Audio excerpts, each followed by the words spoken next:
pandemia, referidas a todas las unidades, tanto de constitucional como de administrativo, que por ahí tienen alguna duda y si consultaron esa pestaña ya estaba la respuesta dada. Si a pesar de haberla consultado no se entiende, obviamente se vuelve a preguntar, no es problema.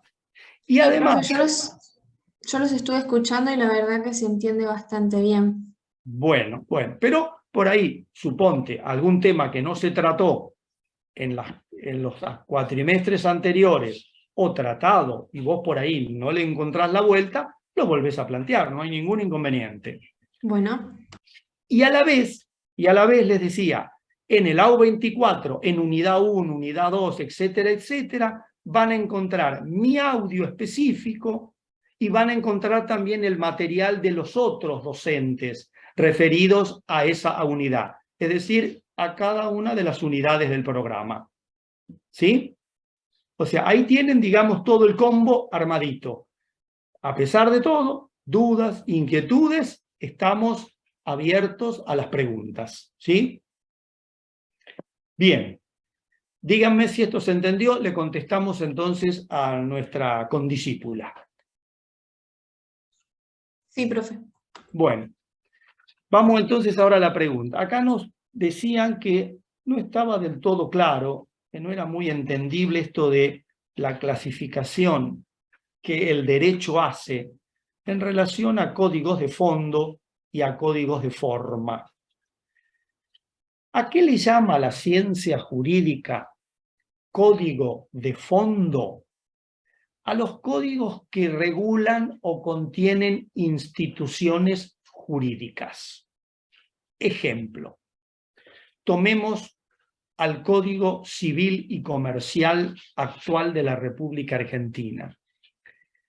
¿Qué instituciones, entre otras, no voy a hacer una enumeración total porque ni yo me las acuerdo, pero entre otras, si ustedes entran a un Código Civil y Comercial, ¿qué pueden llegar a encontrar en ese contenido? Y bueno, por ejemplo, cómo se cuentan los intervalos del derecho, es decir, qué significa día, qué significa un mes, etcétera. ¿Qué van a encontrar? ¿Y qué es un acto jurídico? Un concepto, sus contenidos. Vamos a algo más concreto, esto es muy teórico, vamos a algo que ustedes puedan vivir todos los días. Bueno, por ejemplo, van a encontrar los contratos, contrato de alquiler, contrato de compraventa, van a encontrar en materia de derecho de familia, divorcio, van a encontrar lo que se llamaba patria potestad, hoy se llama responsabilidad parental, es decir, derechos y deberes de los padres para con los hijos y a la inversa. Van a encontrar, por ejemplo, que en materia sucesoria, qué es un testamento, qué tipos de testamentos existen. Bueno, todos estos ejemplos del derecho civil también los podemos llevar al derecho comercial, porque ahora están unidos el derecho civil y el comercial. Entonces, también van a encontrar contratos comerciales, qué es un comerciante, qué condiciones debe reunir para ser nombrado tal, etcétera, etcétera. Es decir, se llama de fondo porque está regulado el instituto, la institución a la que ese código hace referencia. Vamos a otro ejemplo. Nos salimos del Código Civil y Comercial y nos vamos al Código Penal. ¿Qué vamos a encontrar en un Código Penal? Y en el Código Penal vamos a encontrar, por ejemplo, la validez espacial de ese código, es decir, en qué áreas geográficas se aplica y en qué área geográfica no se aplica. Vamos a encontrar qué norma se le va a aplicar a una persona que va a ser juzgada teóricamente por la comisión de un delito. Vamos a encontrar definido quién es el autor de un delito, o a quién se le llama autor, a quién se le llama partícipe. Dentro de los partícipes, los necesarios y los no necesarios. Vamos a encontrar quién es un instigador de un delito. Esto diríamos en la parte general. Vamos a encontrar las penas que se van a aplicar a los delincuentes conforme al delito que hubieran cometido, etc. Y si vamos al segundo libro del Código Penal, me refiero, ¿qué es lo que vamos a encontrar? Los distintos delitos, es decir, las distintas conductas que para el Código Penal constituyen un ilícito, un delito definido. O sea, qué acción o qué omisión debió realizar la persona que el Código entiende que no debió hacer u omitir, porque ese hacer consistió en un delito y ese omitir, por ejemplo, el abandono de persona, también constituye un delito. Entonces, esas son lo que en el mundo jurídico se llama instituciones jurídicas.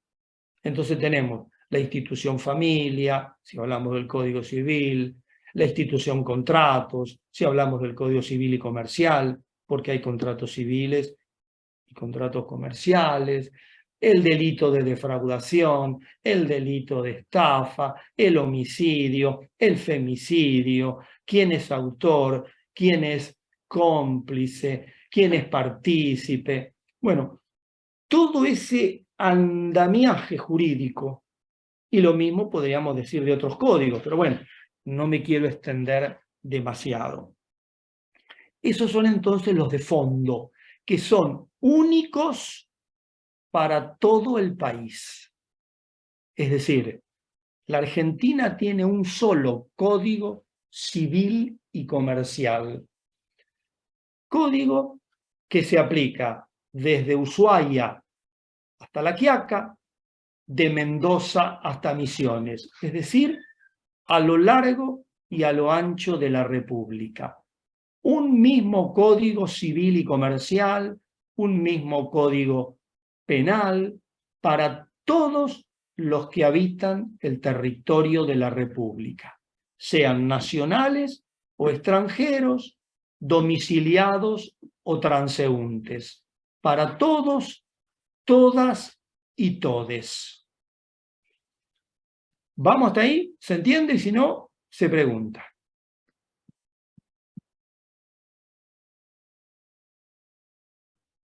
Sí, profe, se entendió. Sí. Sí, perfecto, profe. Bueno, vamos ahora a los códigos de forma, que también se le denomina códigos de procedimientos. Vamos a tomar una institución X, la institución sucesiones. ¿Qué nos va a mostrar el Código Procesal Civil y Comercial? Fíjense que hasta hace un instante hablábamos de Código Civil y Comercial. Ahora hablamos de Código Procesal Civil y Comercial. Se intercala una palabra nueva, procesal, que hace a los códigos de forma y no de fondo. Esos códigos procesales nos van mostrando, nos van diciendo los pasos que hay que seguir si se va a llevar a cabo un procedimiento sucesorio. O, si nos vamos al Código Penal, los pasos que se van a seguir si se va a hacer un proceso penal contra un hipotético delincuente que ha cometido un robo, un hurto, un homicidio, una estafa, una malversación de fondos públicos, etcétera, etcétera. Es decir, en los códigos procesales nos marcan los pasos a seguir para llegar a la resolución de un tema jurídico. que puede ser un conflicto, pero puede que no lo sea, que sea un proceso que en el mundo jurídico se le llama procesos voluntarios. Esos códigos procesales o códigos de forma, cada provincia tiene el suyo. En la capital federal se aplica el Código Procesal Civil y Comercial de la Nación, así se le llama. En cambio, en las provincias de Buenos Aires se aplica el Código Procesal Civil y Comercial de la provincia de Buenos Aires. Y en Mendoza, el Código Procesal Civil y Comercial de Mendoza. Y así sucesivamente. Es decir, el legislador entendió, que es discutible, pero entendió que el código o los códigos de fondo deben ser unos y únicos para todo el país. Los procesales, de acuerdo a las características de la provincia, se utilizará cada provincia el suyo, aunque, vamos a decirlo porque esto es así, son muy similares los códigos procesales. No es que hayan diferencias abismales entre lo que puede decir el Código Civil y el Código Procesal Civil y Comercial mendocino a lo que pueda decir el Código Procesal Civil y Comercial bonaerense. Pero puede haber alguna que otra diferencia en lo que hace a los tiempos, en lo que hace a los plazos de contestaciones, en lo que hace a las, digamos, a las formas de presentarse las pruebas, etcétera, etcétera. Pero en líneas generales están todos, hablo de los procesales, en una misma sintonía. Paro acá y después le doy la palabra a Eduardo, que levantó la mano. ¿Se entiende? Si no, se explica.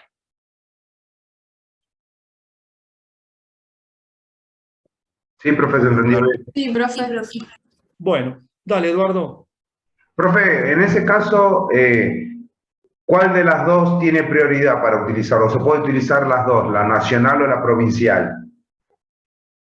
No, vos suponte que fueres un abogado y cae a tu estudio jurídico los familiares de una persona que falleció y te dicen, bueno, doctor, hágame el juicio sucesorio para la transferencia de los bienes del fallecido a los herederos, vos vas a tener que tener en cuenta los dos. Por un lado vas a decirle, bueno, a ver, ¿usted qué parentesco tiene con el difunto? Bueno, era, no sé, mi padre. Bueno, por favor, necesito la partida de nacimiento suya para acreditar que usted es hijo del fallecido. Eso es el código de fondo. Pero después, en el código procesal, se te va a indicar cómo o cuándo debes presentar, digamos, el escrito de iniciación y qué debe contener ese escrito de iniciación de un proceso sucesorio. O sea, los dos vas a tener que tener sobre tu escritorio y trabajar con ellos. Ah, perfecto. Ahora sí. Perfecto, profe. Muy bien.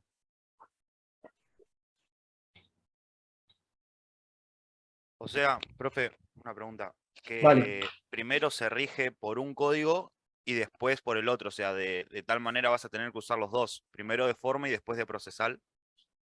Por eso, el de fondo, entonces, y después el procesal, porque el procesal Ah, es ahí está, el perdón, forma. perdón, de fondo, sí, sí, sí. Sí, sí. Primero, lo más probable es que digas, bueno, a ver, o te cae un cliente y te dice, bueno, yo, no sé, iba manejando con el auto, tenía derecho a pasar, pero el otro se mandó también él y nos agarramos las puntas de los autos, quedaron hecha bolsa. Entonces vos tenés que decir, bueno, a ver, ¿dónde encaja este problema que me está planteando este teóricamente futuro cliente si es que acepta lo que yo le digo? Bueno, ahí vas a encontrar en lo que se llama la parte de obligaciones y responsabilidad civil. Ahí vas a tener que meterte un poco, si no lo recordás, en el código de fondo para ver qué pasa cuando se produce una colisión, es decir, un choque entre dos vehículos.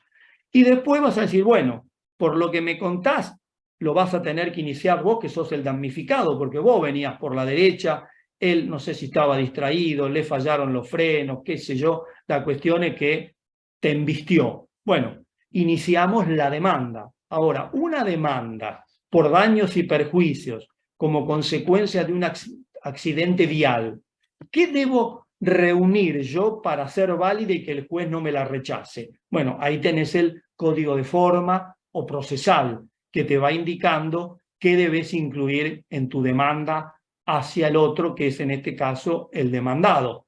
Puede ser al revés, que vos defiendas al que venía distraído, al que no tenía derecho a pasar. Sí, también. Bueno, en ese caso verás qué estrategias vas a usar para tratar de que la indemnización que deba pagar tu cliente sea la menor posible para que tu cliente quede conforme con tus servicios. Bien, gracias. De nada.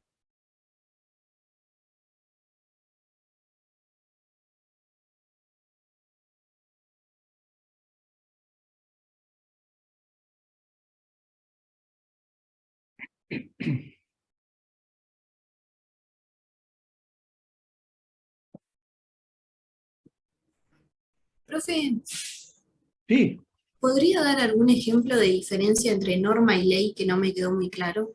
sí. Es una diferencia de género-especie. Normas, digamos que son todo un juicio lógico que manda o prohíbe, pero que puede emanar de distintas autoridades. Es decir, una norma puede ser una ley, pero en ese caso, y ahí te voy un poco respondiendo al centro de tu pregunta, para ser ley tiene que haber sido dictada por el Congreso. O sea, toda ley es una norma, pero hay normas que no son leyes. Te repito, toda ley es una norma, pero hay normas que no son leyes. ¿Por qué?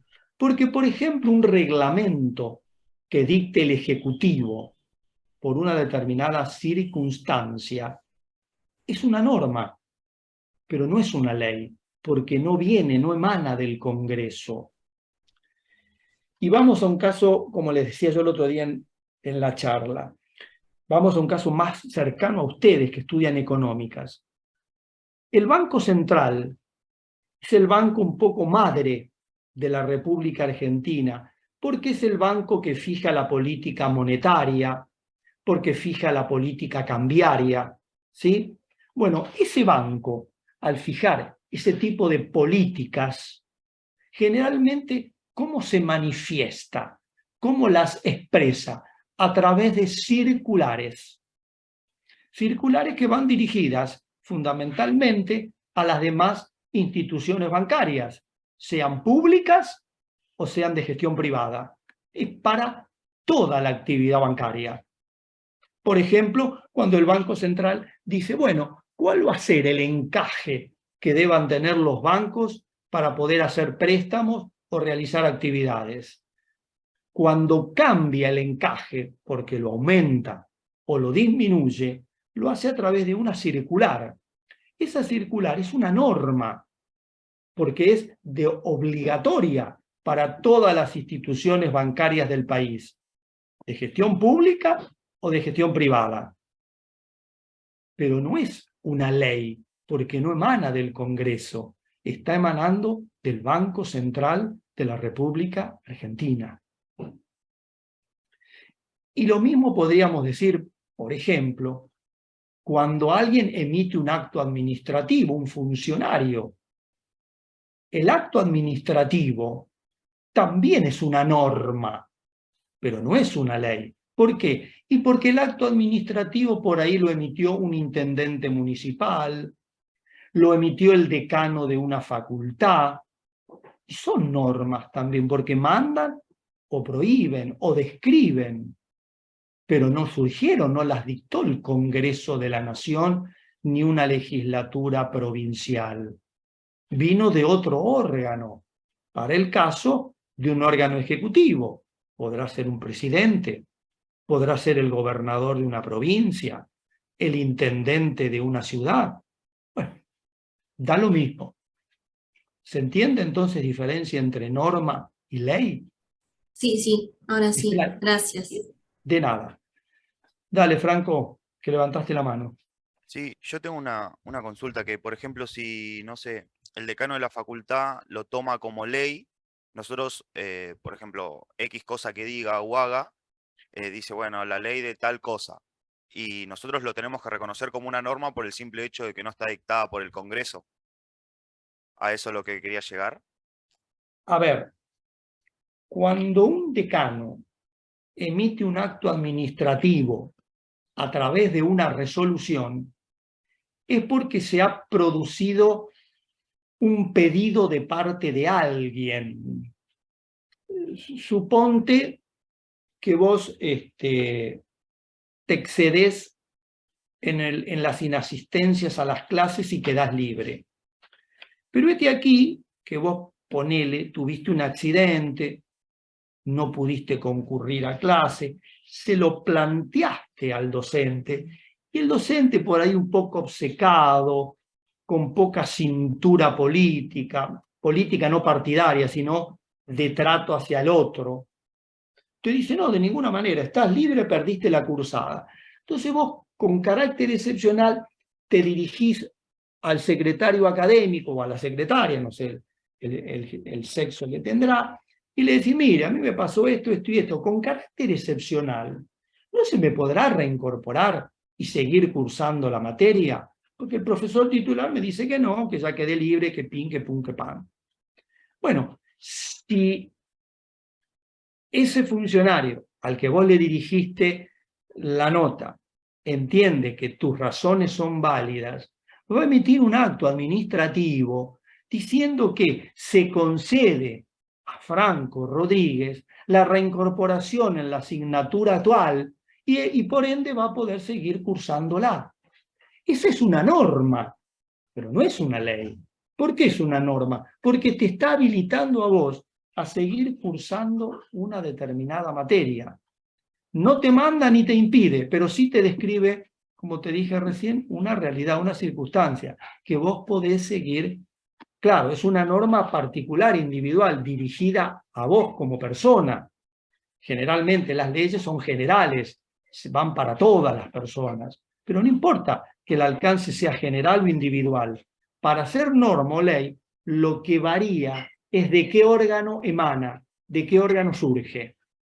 Después, en el resto, y son más o menos similares, por eso había dudas en que me decían, pero yo no entiendo muy bien qué diferencia hay entre una ley y una norma. Desde el punto de vista del contenido, no hay grandes diferencias.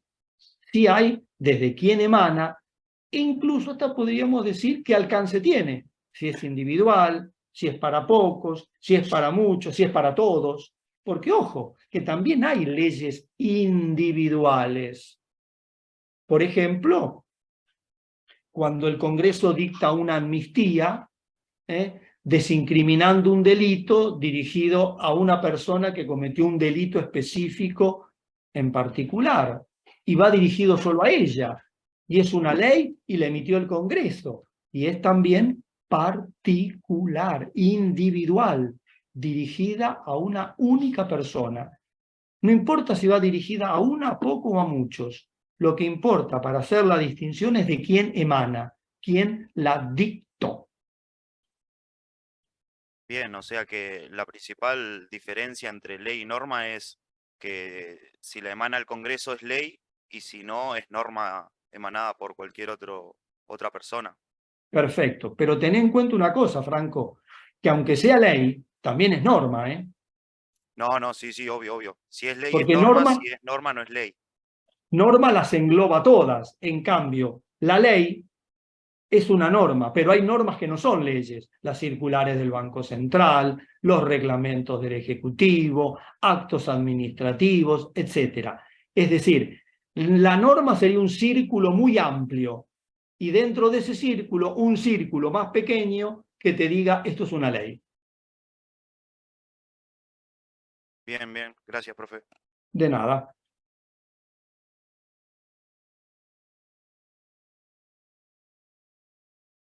Profe, ¿Sí? ¿puede explicar lo que es la ley en sentido formal y material? ¿Cómo no?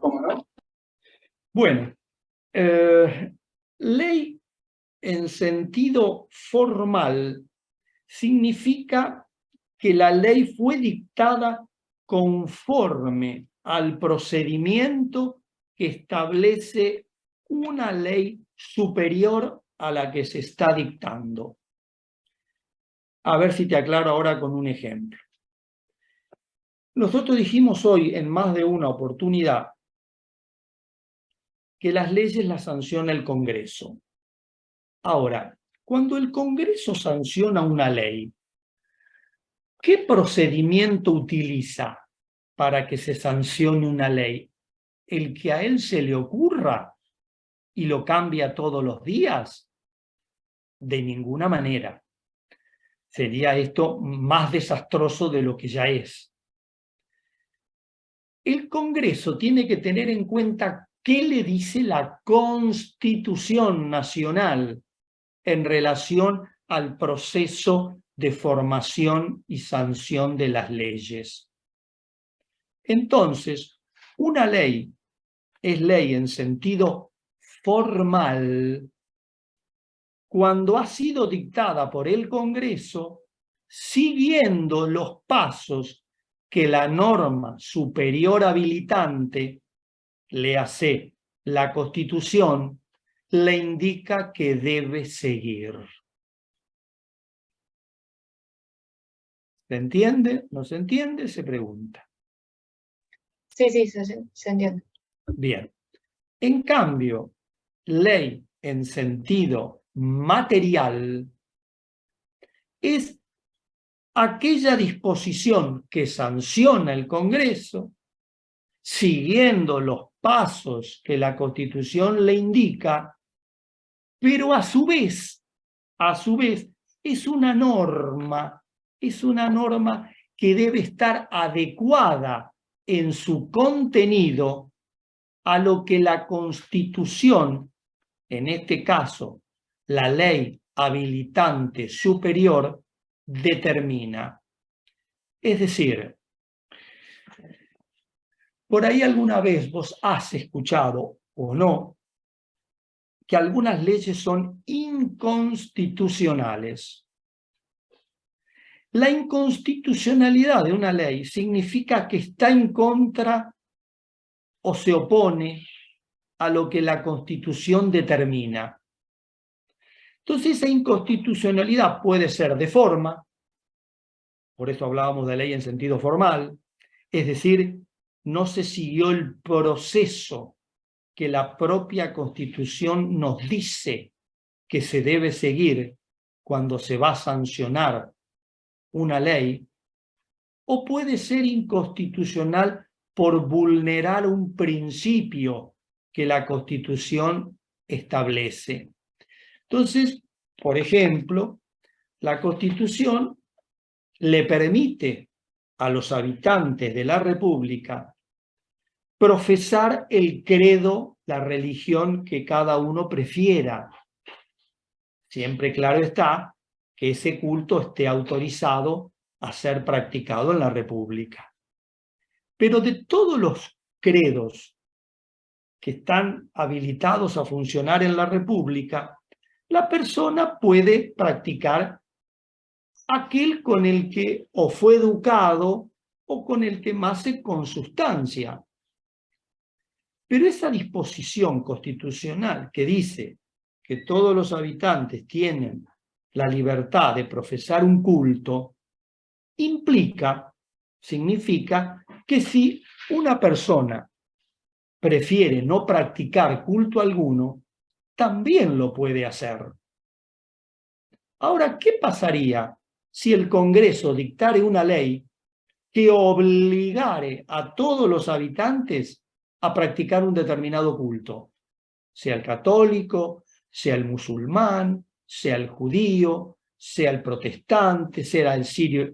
Sería una ley inconstitucional, pero no por ser una inconstitucionalidad formal o de proceso, sino material o de contenido. Es decir, ley en sentido material es aquella cuyos contenidos se ajustan a los principios que establece la ley superior habilitante, que en un sentido más sencillo se denomina, en este caso, Constitución Nacional.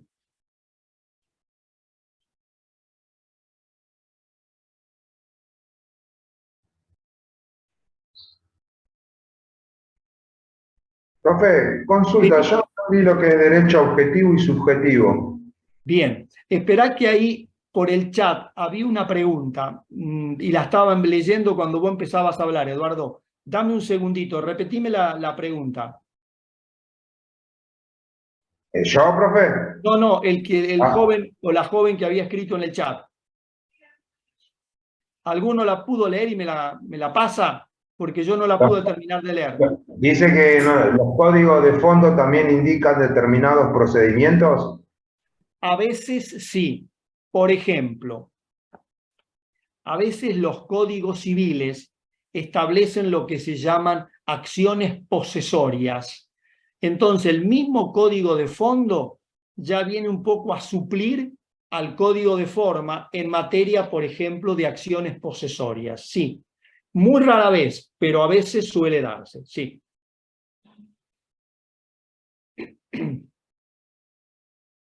No sé si está respondido al quien hizo la pregunta por el chat.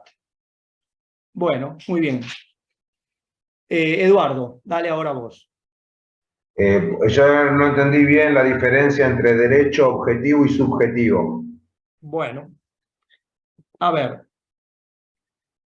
¿a qué se le llama en el mundo jurídico derecho objetivo? Que ese es más fácil de entender.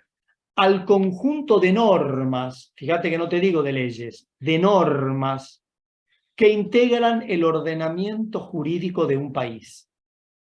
Eso es derecho objetivo, es decir, todas las normas que dictó el Congreso, los reglamentos del presidente, los actos administrativos de algún funcionario público, las circulares del Banco Central, las instrucciones que el presidente le pueda dar a alguno de sus ministros, etcétera, etcétera.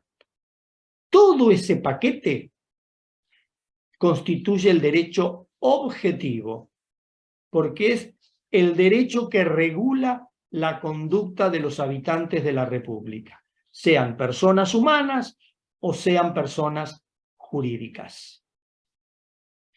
Ahora, el derecho subjetivo está incluido en el derecho objetivo, porque debe formar parte del objetivo para poder ser subjetivo. ¿Pero en qué consiste? Consiste en que a vos el ordenamiento jurídico te ofrece el ejercicio de ese derecho. Te dice, mira, Eduardo, vos podés hacer esto, esto, no podés hacer esto otro. Ahora, después está en vos hacer, o digamos, aceptar el ofrecimiento que te hace el ordenamiento jurídico de tus derechos y ejercerlos o no ejercerlos. A eso te dice, lo dejo a tu criterio, lo dejo a tu manera de pensar.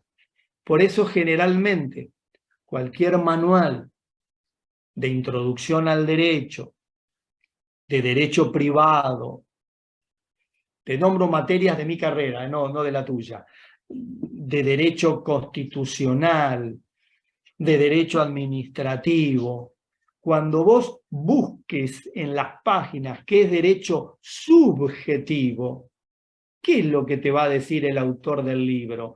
Y te va a decir que es esa facultad, esa atribución que a vos como persona te corresponde de ejercer tal o cual derecho en la medida en que ese derecho se te esté garantizando por el ordenamiento jurídico, es decir, por el derecho objetivo.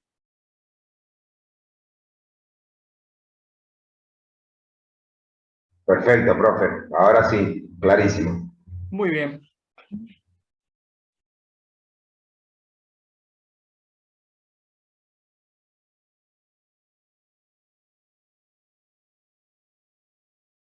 Profe, tengo una consulta más personal, no tanto del tema por ahí. Quería saber si en un contexto inflacionario la demora de un pago de un servicio representa un delito. Delito, no. Sí va a implicar un incumplimiento a tus deberes que va a ser resarcido como consecuencia de pagar el valor originario más la multa por un atraso. Pero no es un delito, no está tipificado como delito en el Código Penal o en alguna ley complementaria al Código.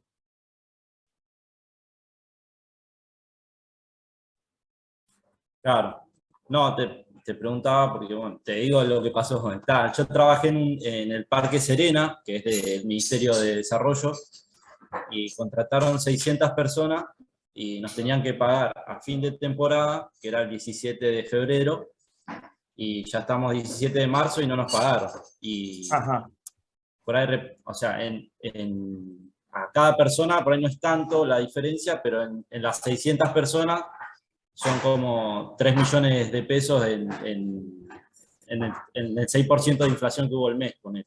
Claro, a ver, ahí se pueden plantear distintas situaciones. Vos podés ser más contemplativo y decir, bueno, me dijeron que me van a pagar ahora el 20 de marzo. Bueno, esperás al 20, el 20 vienen y te pagan. ¿Qué te pueden pagar? Lo que te debieron pagar el 17 de febrero o puede decir el ministerio, la empresa o quien fuere. No, vamos a actualizarle el valor. Si no te lo actualizan, vos podés decir, bueno, no me lo actualizaron, me la banco.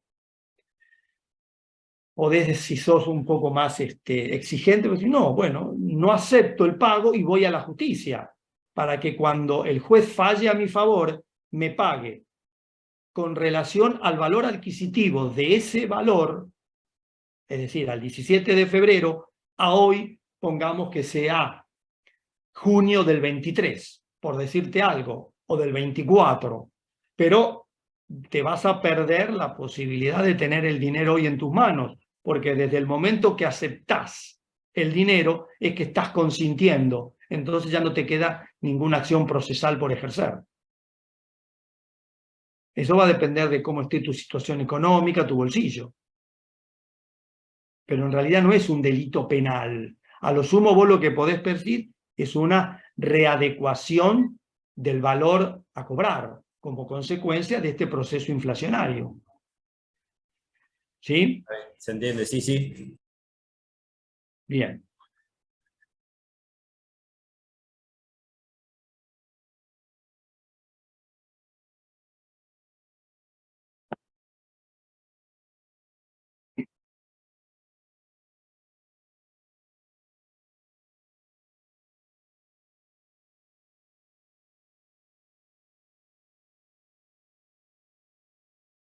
¿Alguien leyó o escuchó la unidad 2? Por si hay alguna duda, alguna inquietud, como para ir avanzando.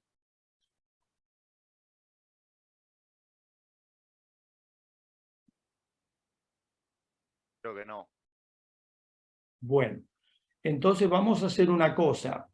Yo les pediría para la charla que viene, que es el martes presencial, que si pueden, escuchen la unidad 2 y si alguno tiene tiempo, ganas, que también vaya ya incursionando en la 3.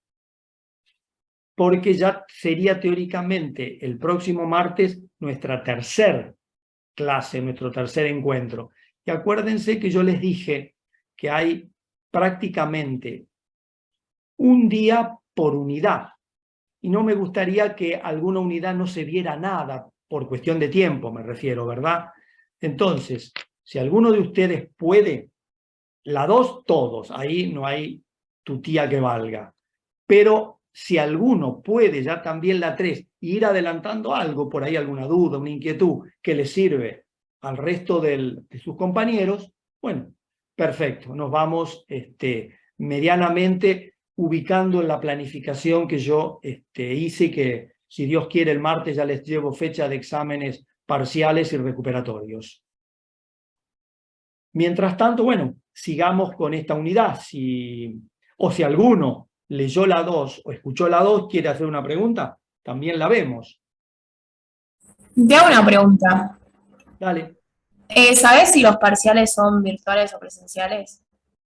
Mira, hasta donde tengo entendido, pero lo voy a confirmar, por lo tanto, tomalo un poco con pinzas. Pueden ser virtuales, pero, te repito, lo voy a confirmar con las autoridades. Ok. Gracias. Profe, Sí. ¿y qué formato tendrían más o menos los parciales? ¿Irían a desarrollar o cómo serían? O sea, si tienen que ser presenciales, va a ser de un desarrollo, no muy desarrollo. ¿En qué sentido? Cuando estábamos, digamos, en los tiempos, comillas, ¿no?, normales, yo dividía la comisión en 2 partes. Los primeros, pongamos, 45 alumnos, venían de 11 a 12 del mediodía. Y esos tenían 5 preguntas, o sea, 1 hora. De 12 a 13 venían los segundos 45. Vamos a suponer que son 90 en total. También les daba otras 5 preguntas. Pero todos los integrantes de cada grupo tenían el mismo examen. Por eso dividía, para que no estén muy juntos.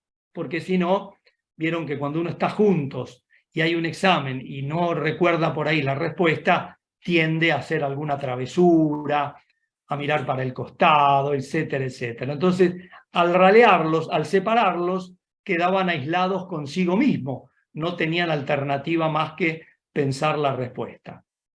Eso cuando era presencial. En la virtualidad se hizo un cuestionario, pero con respuesta verdadero o falso, que eran 10 preguntas en 10 minutos, pero que era simplemente hacer un tilde en la F de falso o en la B de verdadero.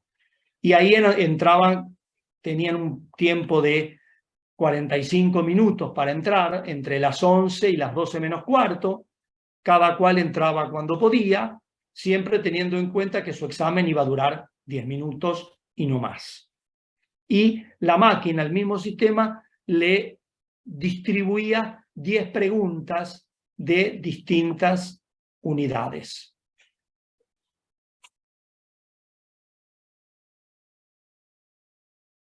Consulta, profe, y en esos 10 minutos le da a uno tiempo para poder razonar, pensar y poder responder. Sí, sí, porque, o sea, claro, si vos por ahí no leíste mucho y te detenés a 3 minutos por pregunta, claro, te contestaste 3, 4 a lo sumo y se te cortó.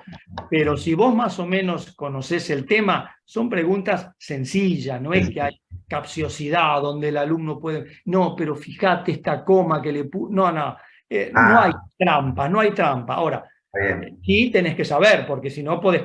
Pero fíjate que en el verdadero falso ya tenés un 50% de acierto, porque es blanco o negro, no hay mucha alternativa. Pero, digamos, la pregunta es fácil de entender Sí, para sí, responder. no tiene ninguna trampa. No tiene ninguna trampa. El enunciado incluso es cortito, no es un enunciado de media página. El enunciado en un renglón y medio lo tenés, el enunciado. Por lo tanto, después te quedan, digamos, 40 segundos para decir es blanco o es negro.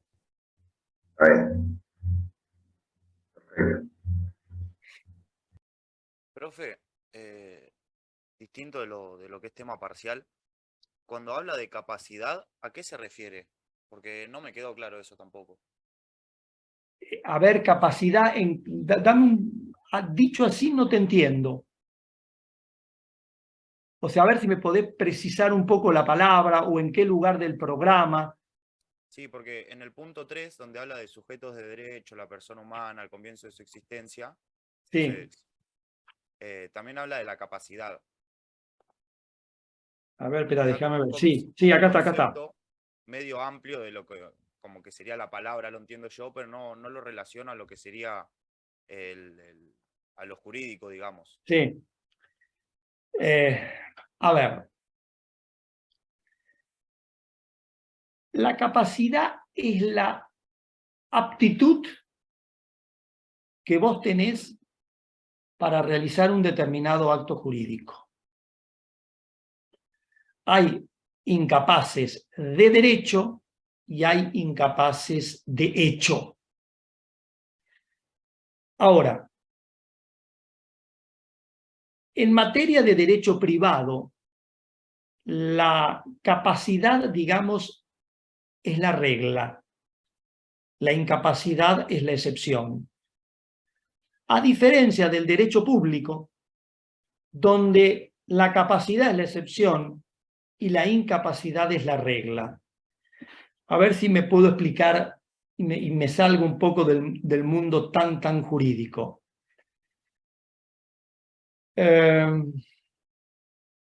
Para hacer algo, todos necesitamos tener una determinada capacidad. A veces es una capacidad de derecho, es decir, la ley a veces me impide a mí hacer un determinado acto. Por ejemplo, si yo soy el tutor o el curador de una persona, la ley me dice que no le puedo comprar los bienes a mi pupilo o a mi curado, porque se presume que tengo algún interés de comprarle ese objeto a quien está bajo mi custodia, bajo mi amparo. Eso es una incapacidad de derecho, porque está en el código, me dice, vos no podés hacer esto. Las incapacidades de hecho son aquellas que, por determinadas circunstancias, yo no las puedo ejercer porque no estoy preparado para esa tarea. Es decir, la idoneidad es un factor básico y elemental para el desempeño de una actividad. Ahora, en algunos casos, la ley me dice, vos no podés, no porque no tengas la capacidad para hacerlo, porque yo te lo impido, porque hay intereses contrapuestos entre tu interés y con quien vos vas a contratar, y el otro está en inferioridad de condiciones, que sería el pupilo en relación al tutor, por ejemplo. Ahora, yo soy incapaz de hecho, porque yo no puedo entrar a un quirófano a operar.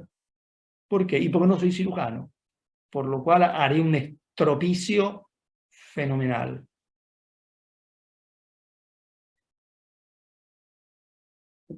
En cambio, yo te decía, en principio, en el mundo del derecho privado, todo el mundo tiene capacidad de hacer todo, salvo que la ley se lo impida. Entonces, un menor de edad tiene una incapacidad de derecho. Por ejemplo, un menor de 10 años no podría celebrar un contrato de compraventa, aunque esté vendiendo lo que es propio, su bicicleta. Imposible. Se la podrá vender el padre, con la plata que saca, verá para qué se la utiliza. ¿Por qué? Y porque el padre tiene a esa edad lo que se llama la responsabilidad parental juntamente con la mamá. ¿Sí? Pero salvo los casos excepcionales que la ley marca, todo podemos hacer todo. Es como que la libertad es la regla, el límite a la libertad es la excepción. Ahora, esa capacidad en el derecho público es inversa. ¿Por qué? Y porque se está hablando de la capacidad de un funcionario, si vos querés en un sentido más amplio, de un agente de la administración pública. Entonces, el agente de la administración pública, un presidente, un decano de una facultad, un intendente, etcétera, puede hacer solamente aquello que el ordenamiento jurídico le habilita a hacer, por ser presidente, por ser decano, por ser intendente. Todo aquello que haga por fuera de lo que el ordenamiento jurídico le atribuye, no es válido. Ejemplo. Un decano, hace un rato hablábamos, puede emitir un acto administrativo, una resolución decanal, en la que disponga reincorporar a un alumno que quedó libre por inasistencias. Porque entiende que son justificadas esas inasistencias. Pero ¿eso dónde está para que lo pueda hacer? Y está en el reglamento que regula el funcionamiento de la universidad o de la facultad en particular. Ahora, un decano de una facultad X, no importa cuál es la facultad, no puede emitir un acto administrativo disponiendo la poda de los árboles de la ciudad de La Plata. ¿Por qué no puede? Y porque no está dentro de sus atribuciones. Quizás en el mundo del derecho público no se llame capacidad, se llama competencia. Se llama atribuciones.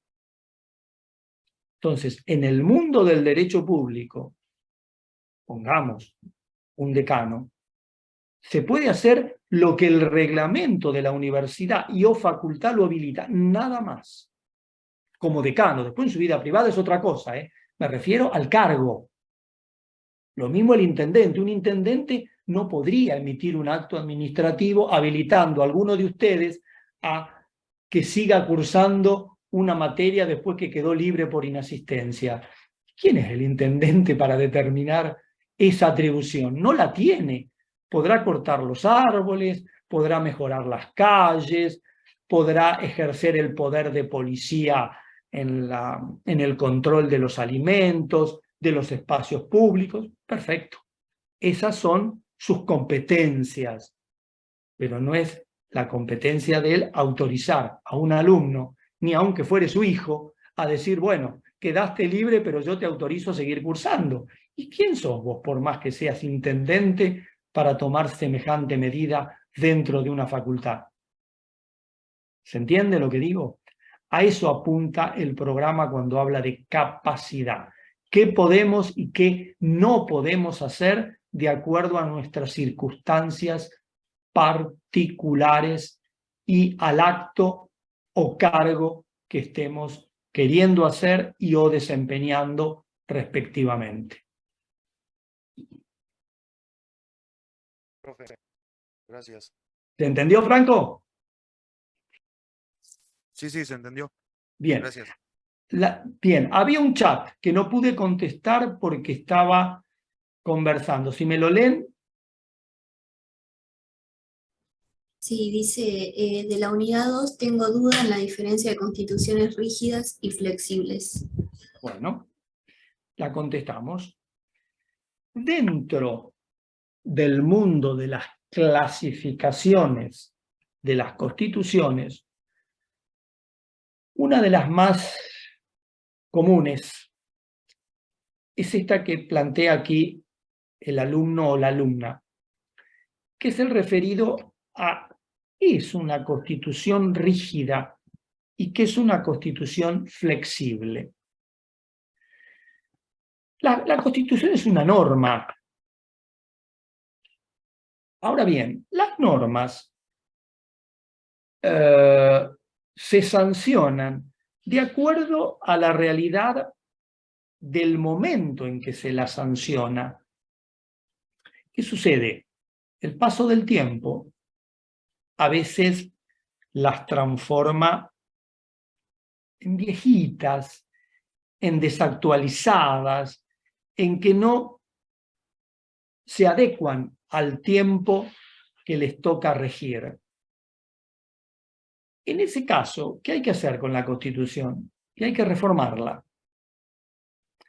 Ahora, si la Constitución de ese país puede ser reformada por el órgano que sanciona las leyes, léase el Congreso, se dice que la Constitución es flexible. En cambio, si la reforma de la Constitución la tiene que hacer un órgano específico, determinado, como puede ser una convención reformadora, que se conforma precisamente para esa actividad y después deja de existir, en ese caso se dice que la Constitución es rígida, porque no la modifica el órgano que puede sancionar y modificar las leyes ordinarias, porque la Constitución es una ley superior. Ahora, esa flexibilidad puede ser simple o doble. Es simple si lo único que entra en juego es que es un órgano distinto el que hace la reforma. Pero es doble si es un órgano distinto el que hace la reforma y el Congreso, que es el que declara que se reforme la Constitución, requiere una mayoría calificada de sus integrantes para determinar la reforma.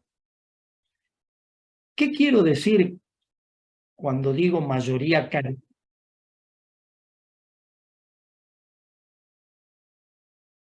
No, la rigidez. Rigidez simple o agravada, si vos querés. La rigidez simple es aquella en que basta con que la reforma la haga un órgano diferente al Congreso. En cambio, la rigidez es doble o agravada cuando no solamente la reforma la hace un órgano especial convocado con esa finalidad, sino que el Congreso, que es el que debe declarar la necesidad de la reforma para que después esa comisión especial haga la reforma, el Congreso, repito, cuando declara la necesidad de reforma, lo tiene que hacer con una mayoría calificada de sus miembros. ¿Qué significa esto? En general, el Congreso, para funcionar, necesita de lo que se llama quórum. ¿Qué es el quórum? El quórum es la cantidad mínima de legisladores presentes en la sesión. ¿Cuál es ese número mínimo? Más de la mitad. Entonces, si la Cámara, pongamos un ejemplo cualquiera, se constituye con 100 integrantes, tiene que haber por lo menos en esa Cámara 51 presentes. Ahora bien, habiendo 51, las leyes ordinarias se sancionan con más de la mitad de esos de presentes. Es decir, habiendo 51, con 26 ya se podría sancionar un proyecto de ley en esa Cámara. Cuando la rigidez constitucional exige una mayoría más agravada, por ejemplo, 2/3 de esos presentes o 2/3 de esos totales, o se calculan los 2/3 sobre 100 o se calculan los 2/3 sobre 51, que sea una cosa o la otra, siempre va a dar más que 26. Entonces se dice que porque se exige más legisladores que voten ese proyecto de reforma constitucional, hay una rigidez de segundo grado o agravada, como también a veces se le llama.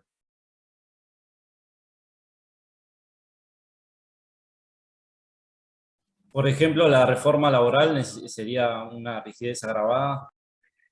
¿Reforma laboral de qué norma? No sé, porque es lo que se habla, ¿viste? De que quieren hacer la reforma laboral y eso. Pensaba que necesitaría la aprobación así del Congreso. No, yo creo que una reforma laboral sale por una ley ordinaria. Es decir, que cada Cámara estén más de la mitad de los presentes. Vamos a un número real y concreto. La Cámara de Diputados hoy tiene 257 legisladores. Por lo tanto, para poder sesionar, tiene que haber 129 presentes, que es más de la mitad.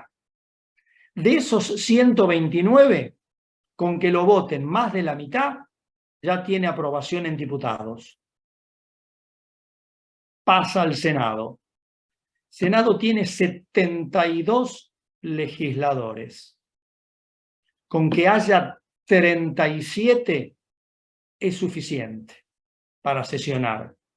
Y de esos 37, que lo voten más de la mitad, ¿cuánto sería? Más 37, 19. Con que lo voten 19 ya sale la ley de reforma laboral. No requiere mayoría calificada esa ley.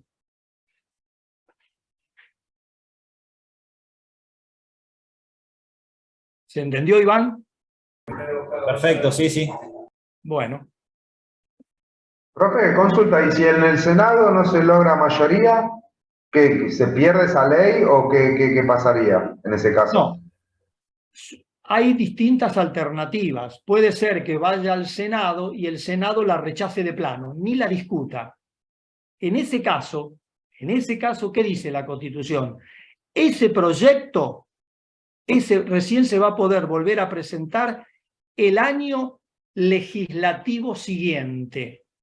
Es decir, suponte que ingresa hoy, lo sanciona diputados, el 1 de abril entra en senadores, senadores lo rechaza de plano, dice esto es un disparate, no se puede volver a presentar un proyecto igual hasta el 1 de marzo del año que viene. Ahora, lo que puede suceder también es que el Senado le haga reformas, entonces ahí la tiene que devolver a diputados. Y ahí se ve, de acuerdo con qué número de legisladores, en este caso senadores, le hicieron las reformas, si diputados insiste en su versión original, habrá que ver quién tiene más votos en una y en otra. Pero no votos por la cantidad de legisladores, porque los diputados son muchos más, ganaría siempre diputados, sino en porcentajes sobre el total. Y si hay un empate entre la iniciadora, la revisora que le hizo modificaciones y se la devolvió a la iniciadora, y hay empate, coinciden en los porcentajes, triunfa la iniciadora, porque la Constitución dice que la premia por haber iniciado el trámite. La única forma de que gane la revisora es que el porcentaje supere al de la iniciadora en la modificación que le hizo. Eso está todo en la Constitución. Por eso hablábamos hace un rato de ley en sentido formal. Para que una ley no sea inconstitucional, tiene que ir cumpliendo todos estos requisitos que nosotros así un poco desprolijamente vamos enumerando. Perfecto, profe. Buenísimo. Muy bien.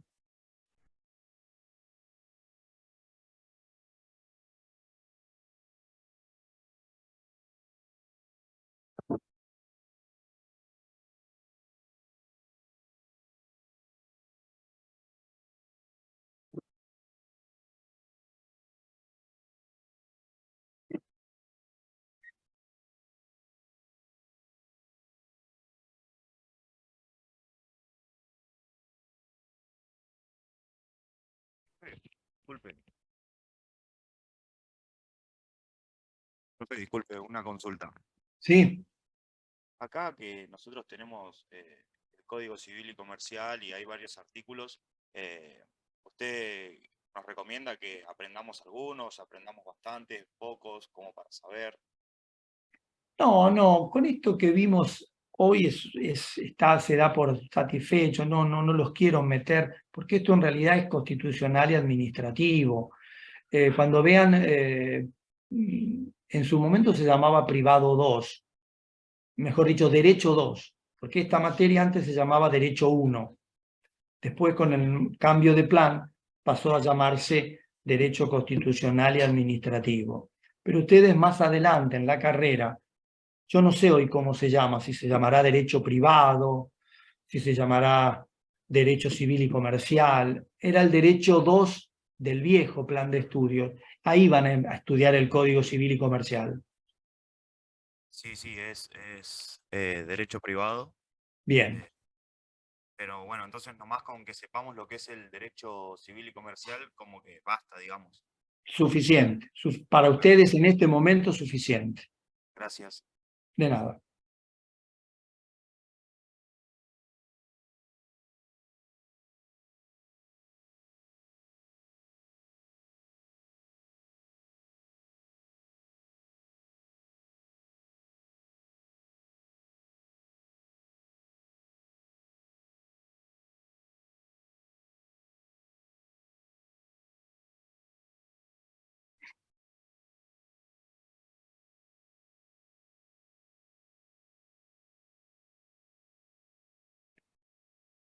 La asistencia, ¿sabés cómo hago? Voy pasando las pantallas y voy viendo y voy tildando los nombres de ustedes.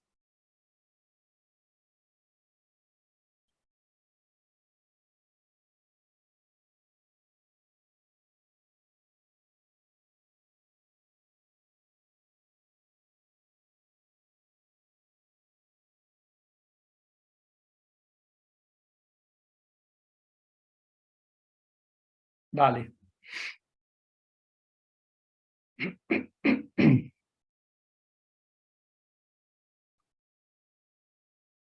¿Alguna otra duda, alguna inquietud, jóvenes?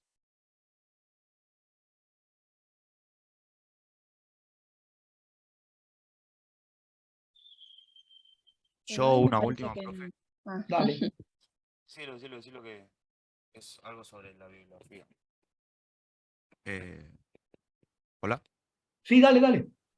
Que nada, que si usted recomienda que nos basemos en la bibliografía que está subido en el AU, que había, el capítulo ya estaba ahí, como para, no sé, o sea, usamos esa bibliografía nomás, porque después en la guía de lectura había otros autores que también estaban buenos, por eso pregunto.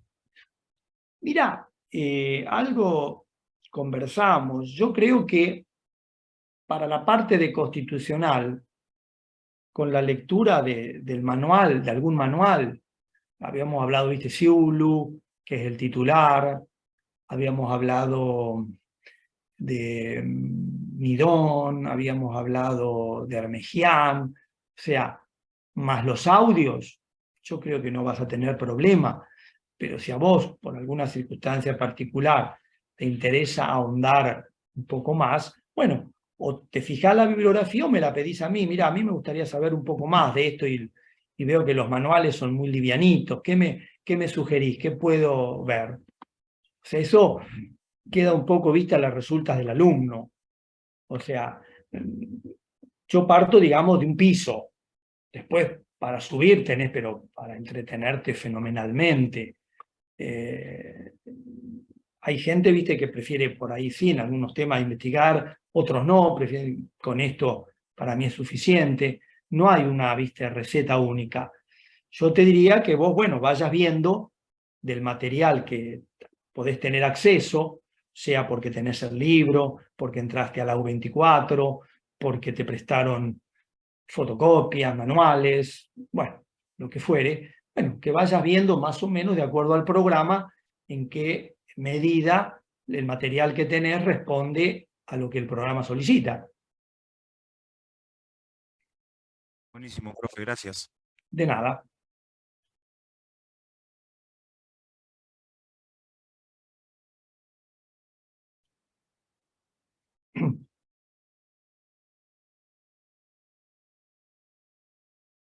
Bueno, si no hubiere más preguntas, dejamos acá, ya estamos casi en hora. Nos veríamos, si Dios quiere, el martes en la Facu. Lean la unidad 2 y si alguno puede ya ir viendo también la 3, así adelantamos un poco. Así que bueno, si no hay preguntas, nos despedimos y nos vemos, si Dios quiere, el martes. Perfecto, profe. Dale, Buenísimo, profe, muchas gracias. A Hasta luego. ustedes. Seguimos, profe. Nos vemos el martes. Chicos, Chao. No, profe, gracias. chao. Buen fin de, nos vemos. Igualmente, que Chao. descansen. Chao, profe.